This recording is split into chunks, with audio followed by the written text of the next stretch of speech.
Welcome to Fringe Pop 321, the show that believes the world is stranger than we think, but thinking should not be strange. Does the U.S. government have proof that we've been visited by aliens? Now, many people assume that is the case. Short of a press conference from the East Wing, what would constitute proof for such an historic cover-up? Many would say, well, documents. Maybe that's already happened. I'm referring here to something called the Majestic documents. We need to talk about those. We should start with, what are the Majestic documents? Well, the Majestic documents, also known as the Majestic 12 documents, are a series of leaked documents that allegedly validate the existence of an above top secret government group known as Majestic 12, or MJ12 for short. Now, these are not Freedom of Information documents. Rather, they are leaked, and they have a truly sordid history that requires considerable explanation. Now, according to the website majesticdocuments.com, Operation Majestic 12, after which these documents were named, was created by a special classified presidential order on September 24, 1947, at the recommendation of Secretary of Defense James Forrestal and Dr. Vannevar Bush, the chairman of the Joint Research and Development Board. Majestic 12 was established in the wake of reports of UFOs and alleged UFO crashes, which were believed, say these documents, to be alien in nature. Now, specifically, the recovery of crashed objects in the state of New Mexico between July 4th and July 6th in 1947 caused the Chief of Staff of the Army Air Force's Interplanetary Phenomenon Unit to initiate a thorough investigation. Now, the IPU had been formed earlier in 1942 in response to two crashes in the Los Angeles area in late February of that year. The Majestic documents discuss the work of this group, Majestic 12, in regard to these crashes and subsequent UFO cases. They contain statements that the U.S. government obtained alien bodies, extraterrestrial craft debris, and then hid that evidence from the public. Now, before we even get into can we trust these documents as a good source of information, we need to first know about how in the world these documents actually surfaced. How were they leaked? Because again, as I mentioned earlier, these documents have a truly sordid history. Now, the story of the Majestic documents begins in 1984. UFO believer and film producer Jamie Shandera received an envelope that contained photographs of 8 pages of documents. Now, these were purported to be briefing papers describing Operation Majestic 12. They revealed a secret committee of 12, MJ12, supposedly authorized by President Harry S. Truman in 1952. They gave the names of MJ12 members, and they detailed the crash of an alien spacecraft at Roswell, New Mexico in 1947. The documents further explained that bodies and alien technology were recovered and how the matter was concealed from the public. MJ12, again this mysterious group, was tasked with exploiting the technology.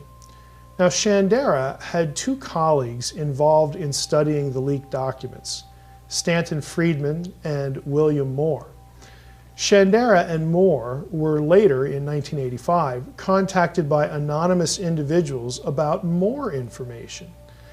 They were led to discover what would become known as the Cutler-Twining Memo, again part of the Majestic document cache as we know it now, while they were researching in the National Archives. And this is another sort of spy tale all of its own. Shandera and Moore received postcards postmarked New Zealand with a return address of Box 189, Addis Ababa, Ethiopia. The postcards contained cryptic messages referring to Reese's Pieces, the candy, and Suitland. Now, The two colleagues assumed that this was code language, but they never solved the mystery of the language. A few months later, in an apparent coincidence, Friedman asked Moore and Shandera to examine newly declassified Air Force documents at the National Archives repository in Suitland, Maryland. The head archivist was named Ed Reese, and so they started to put the language together. During their visit to the National Archives, Shandera and Moore discovered the Cutler-Twining memo, dated July 14, 1954. It turned up in box 189. Recall the language on the postcards, box 189, Addis Ababa, Ethiopia. Now, the circumstances of the discovery of this memo has led most UFO researchers to see it as a deliberately planted document. The Cutler-Twining memo lacked, for instance, distinctive archive catalog numbers. Therefore, it appeared to be planted in some way. Admittedly, though, it would be very difficult to pull that off because of security protocols in place at the National Archives. Moore and Shandera were accused by some of a hoax, nevertheless. Now, Friedman defended them by noting that the Cutler-Twining memo was not a picture. It was on original onion skin paper, widely used by the government at that time. Subsequent research by skeptic Philip Klass, however, showed that Nathan Twining was actually out of the country at the time he supposedly wrote the Cutler-Twining memo. Nevertheless, today, some still defend it as one of the allegedly authentic Majestic 12 documents.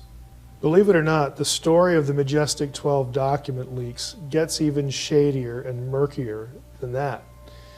After those events, another UFO researcher and filmmaker, Linda Moulton Howe, was contacted by a man named Richard Doty. Doty worked for the AFOSI, the Air Force Office of Special Investigations. He told Howe that the MJ-12 story was true and promised her film footage of an actual alien. Now, it turns out that Doty was a skilled disinformation agent.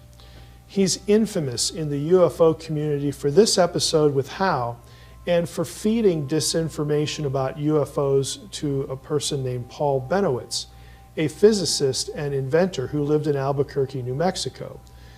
Benowitz was fed a variety of stories by Doty about alien visitation and UFOs, and eventually Benowitz was literally driven insane. He had to be institutionalized at the end of his involvement with Doty.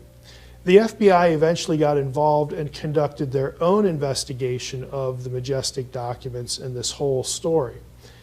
They, of course, believed that the documents were frauds. In 1996, a document called the MJ-12 Special Operations Manual was leaked. This manual was ostensibly about how to deal with crash retrievals and what to do with alien bodies. It was a set of protocols. In 1989, William Moore shocked the UFO community when he confessed at a MUFON conference, MUFON stands for the Mutual UFO Network, that he had begun meeting with Richard Doty as far back as 1981 for what he thought would be insider information from Doty in exchange for giving Doty information about members of MUFON. Now, this was before the first MJ-12 document leak. If he was meeting with Doty as far back as 1981, that precedes the leakage of these documents, which is highly suspicious. 1981 is also prior to what happened to Paul Benowitz. So Doty had already been involved in the UFO community in some very suspicious and sinister ways. And he was meeting with Moore, one of the three individuals who wound up getting access to the leaked Majestic documents. Again, the circumstances are highly suspicious. Moore partnered with Shandera, again, before the leaks to produce a UFO documentary. So when we get the leak of the Majestic documents, for the very first time, it was a little more than convenient. in light of all the things that were going on that the public only began to know about in 1989 with Moore's Confession. Now, Moore's Confession made him a Benedict Arnold in UFO circles, which is no surprise. It casts even more doubt, because of Doty, on the MJ-12 documents. Again, these documents are not obtained by Freedom of Information Act requests.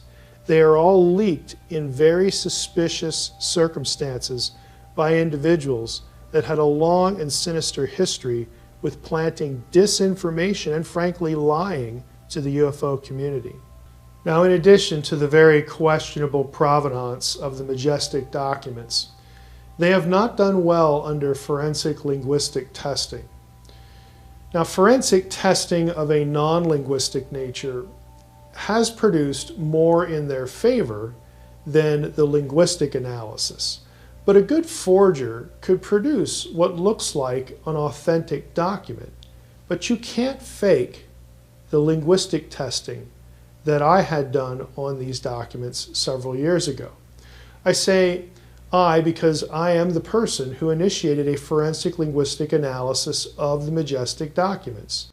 I solicited the help of Dr. Carol Chasky to test the Majestic documents in some very special ways.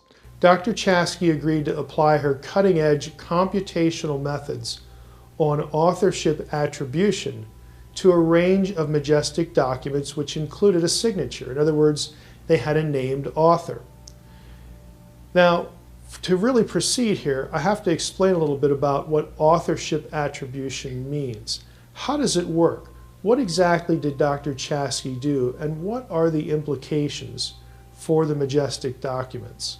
Authorship attribution is a means to test whether a document bearing a signature, again that would be claiming to have been written by a particular person, whether indeed that document was authored by that person. Now, Dr. Carol Chasky uses her methods to do this on a regular basis. She has tested authorship attribution on documents in hundreds of court cases. She literally makes her living doing this, and her methods and her results have to hold up in court. Now, what she did was she developed special software as part of her PhD program in computational linguistics. And she tests, using the software, written documents for certain patterns. Now, what she's not looking for is vocabulary. A dedicated forger could learn the vocabulary of the particular person that he wanted to forge a document and then have that, attributed to that person with, enough effort. For instance, if I was a forger and I wanted to forge a document and then make it look like a biologist wrote that document, I would be able to learn the language of that particular field, given enough time, again, given enough dedication. It's easy to sort of learn the lingo there and then use it to forge a document. That is not what authorship attribution looks for. What Dr. Chasky's software does is it looks for unconscious patterns. Words that we don't think about, like function words, prepositions, conjunctions. They are used no matter what field a person works in. Things like word order and syntax, even punctuation. These are all things that writers don't consciously think about, but that they use in patterned ways over the course of their writing. Now, procedurally, what we did was we took Majestic documents that had a signature, some author attributed to them. We digitized those, and then we digitized a group of known undisputed documents authored by the claimed author or authors. There were more than one author in what we tested. Now, the software will spot patterns in both the known and the unknown documents. Again, these unconscious patterns, and then compare the known with the unknown documents. Now, in the paper that I authored describing the testing that we did and the findings that we achieved, I wrote this: the focus of this study is validation or falsification of the authorship attributions of the Majestic documents. As such, the scientific methods employed for this study cannot be used to validate the content of any of the Majestic documents whose authorship proves genuine. The computational methods of the research cannot determine the truth of written content. It can only determine whether or not that content was written by the attributed author. Refutation of attributed authorship would prove a document is a forgery, and so the content of that document would therefore be considered spurious. Now, we tested 17 Majestic documents in all. All 17 had an attributed author. Some of these documents are among the most explosive in terms of their content. For example, they discuss extraterrestrial bodies at crash sites, that sort of thing. Only one of the 17 documents that we had tested by Dr. Chasky proved authentic. And interestingly enough, it was very innocuous when it came to content. It was not a document that had anything to do with alien bodies or crashes of UFOs or anything like that. So the final result of the linguistic testing that we had done is that the most explosive documents for whom authorship was claimed were bogus. Now again, this doesn't address documents that are part of the Majestic 12 series of documents that lacked an author. We couldn't use authorship attribution on documents that don't claim an author. But some of the most explosive, the most interesting, and the ones that sort of this alien theory hangs on the most, did claim an author, and they were shown to be bogus. So where does all the information we talked about in this episode leave us? Well, the Majestic documents are far from a smoking gun for proof of a UFO alien conspiracy and cover-up. Their provenance is very suspicious, and linguistic testing point to them being frauds. Actually, there are more interesting documents when it comes to UFOs, and we'll get to some of those in other episodes. Thanks for watching Fringe Pop 321.